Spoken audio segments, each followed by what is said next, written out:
Intermittent fasting. What is it? Do I have to do it? Do I really not have to eat anything for a really long time? Stick around, I'll explain.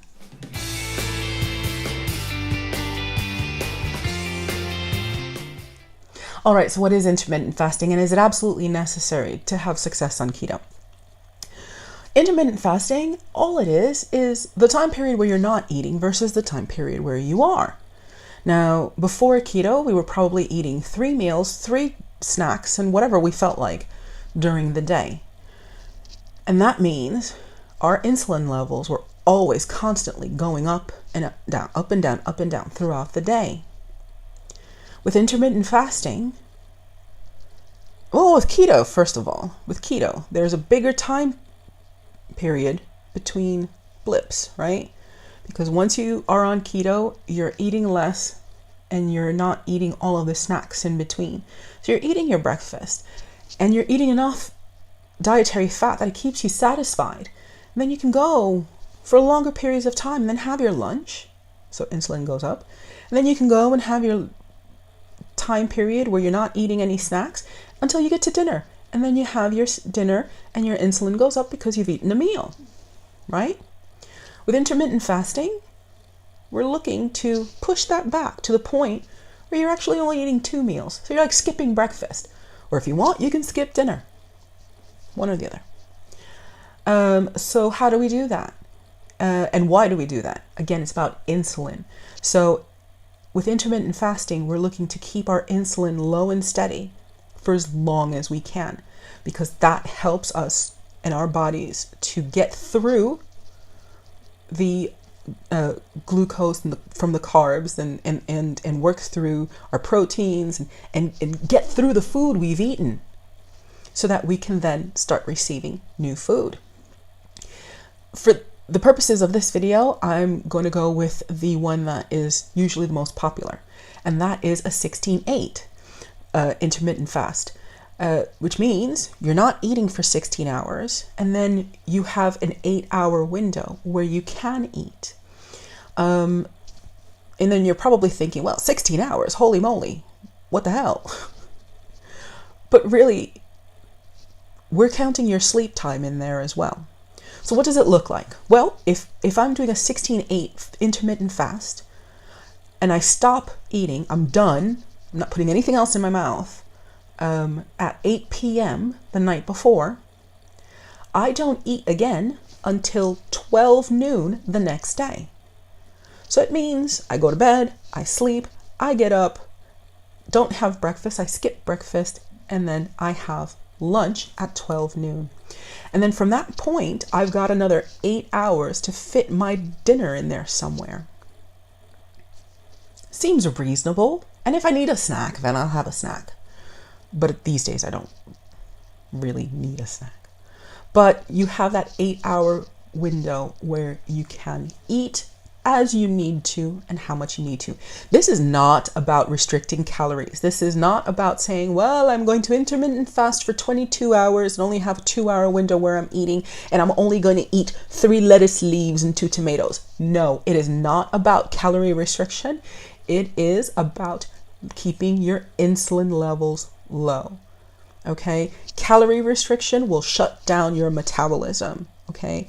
So just make sure that if you are practicing intermittent fasting, that you are also eating enough calories to keep your body from shutting down as far as metabolically, because it thinks you're in starvation mode.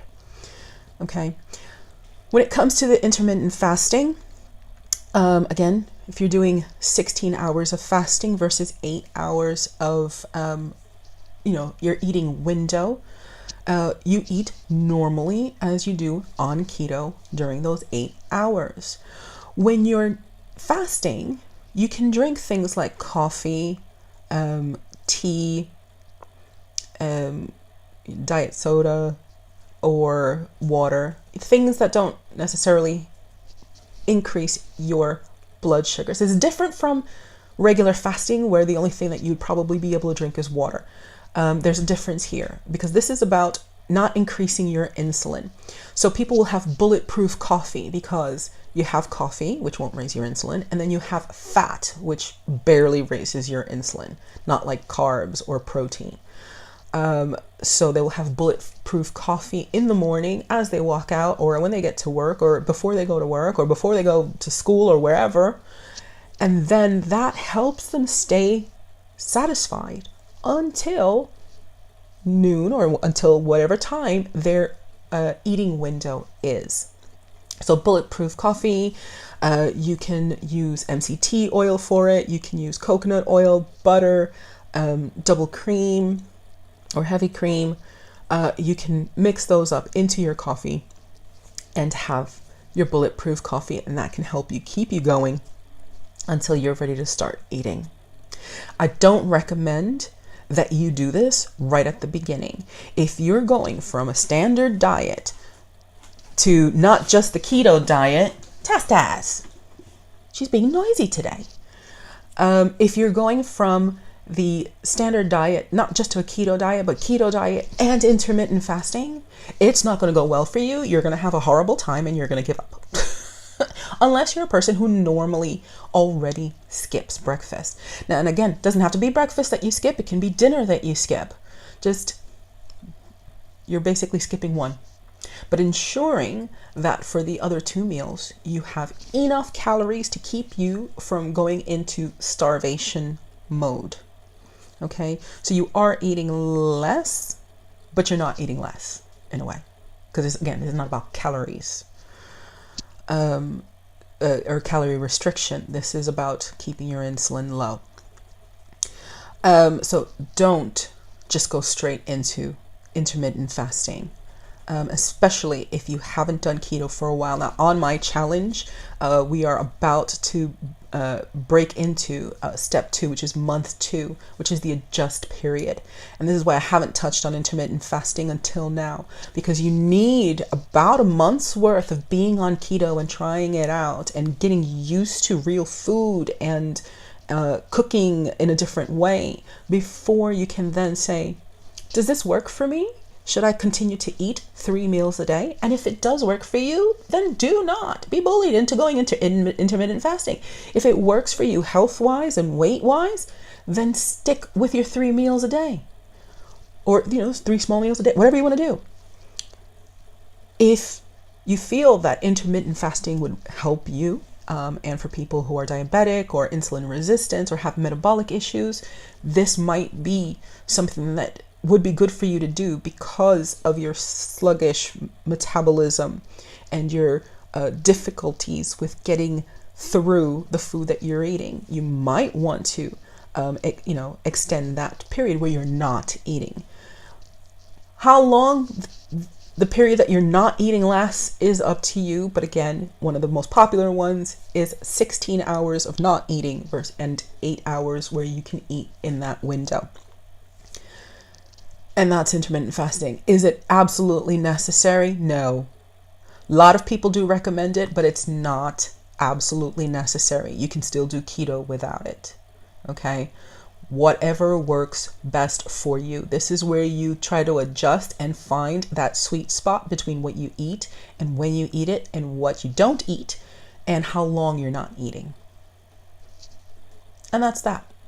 So I do hope that this video has helped clarify, maybe not. And if it hasn't, please feel free to ask more questions down below. I'm happy to answer those questions at any point in time. And if it was helpful, then please click the thumbs up for this video. And if you have a friend or a loved one who talked about intermittent fasting or might need some information on it, then please feel free to share this video. Thank you so much for watching. Thank you to my patrons. And I will look to see you next time. And until then, have a very wonderful keto journey and foodie bye. If you like this video, please click the like button. If you like what I do, please click the subscribe button and the bell so that you'll be notified when I upload a new video. And if you love what I do, consider becoming a patron and enabling more content like this one. Thanks for watching.